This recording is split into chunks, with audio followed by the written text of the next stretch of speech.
Hello Rage Quitters, this is Greggs and welcome to another Killing Floor 2 Nvidia FleX Test video.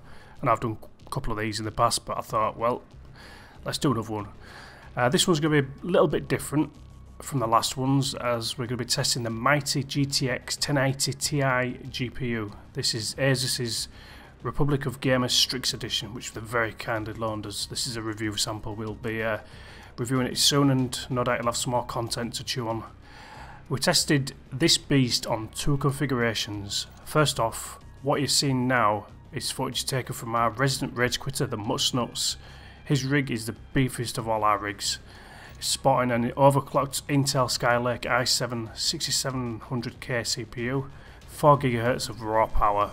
Of course, having the best rig is not enough for Mr. MutsNuts. He's also recently splashed out on an Acer Predator curved 34-inch ultra-wide 100Hz 1440p G-Sync monitor. That's a mouthful, but it's also an extremely delicious monitor, and I'm really jealous. It takes a lot of getting used to because it's so massive, it's so in your face, but the games look absolutely amazing on it. Here we have the goods, raw flex footage in delicious 1440p form. Unfortunately, the FPS isn't being displayed here. I did set it up to be displayed on Shadow Play, but for some reason it's not showing. MSI Afterburner's not showing it because I didn't think to show that, so yeah.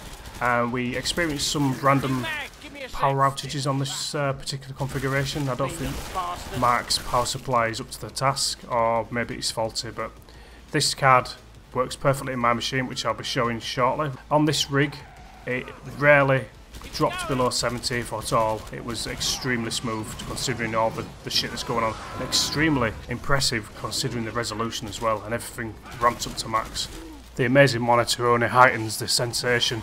As you can see, we've also got the black borders up and down, which is basically because of the widescreen format of the particular configuration. So what you've seen at 1080p or below will obviously result in black borders, so there's not a lot we can do about that, unfortunately, but I think it adds a little bit of a cinematic effect to the footage.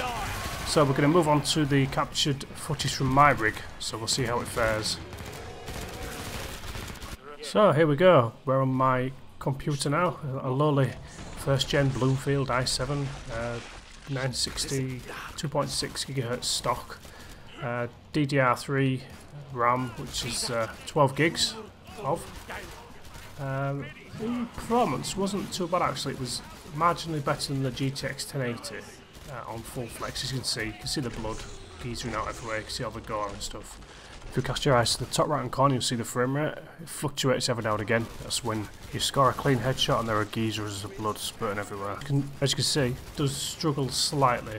I mean, there's just that much shit on screen, and there's so much fluid on screen. It's just absolutely crazy. I'm really surprised and impressed how it actually maintains a decent playable frame rate.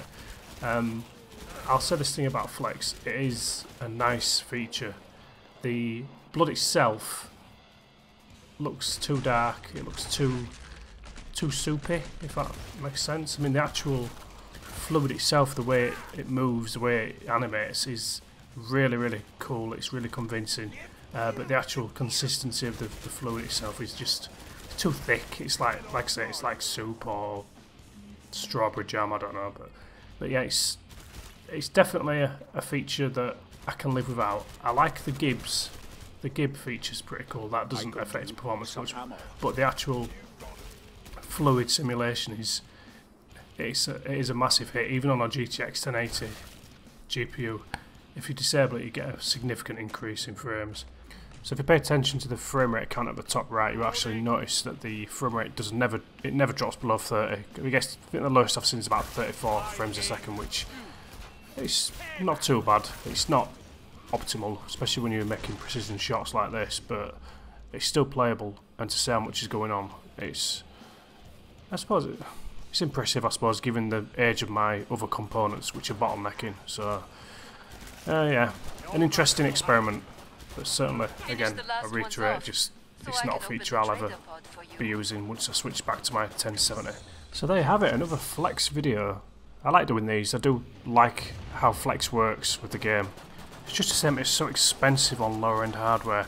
Even on higher end hardware, it's still really expensive. It is a very demanding technology, but You know, if you've got the minerals, you've got the hardware to run it, then go for it. As long as it doesn't affect your performance, you know, and it doesn't give you any issues, then go for it. Go nuts. Enjoy the gibbage. Enjoy the flowing jelly-like blood. We are hoping to get some more footage from the MutsNuts Rig, so that would be an interesting video in its own, because like I say, we could only get limited footage because of the crashing. So hopefully it gets it sorted and we can get some more juicy footage. So there you have it, guys and gals, another Nvidia FleX Killing Floor 2 test video. Hope you enjoyed it. If you like this, give it a like. If you don't like it, give it a dislike. And if you want to see more footage and give us some support, then hit that subscribe button. I'll be posting the full specifications of the two configurations that I tested on myself and the MutsNuts, so you'll be able to see the vast differences and judge for yourself how the performance is. Also, if you want to just give us some comments, what are your experiences of Flex? Do you like it? Do you hate it? Do you think it could be improved? I think it could be improved, because it's such a hog on hardware. So then, again, thank you very much for watching, and we'll see you soon. Bye!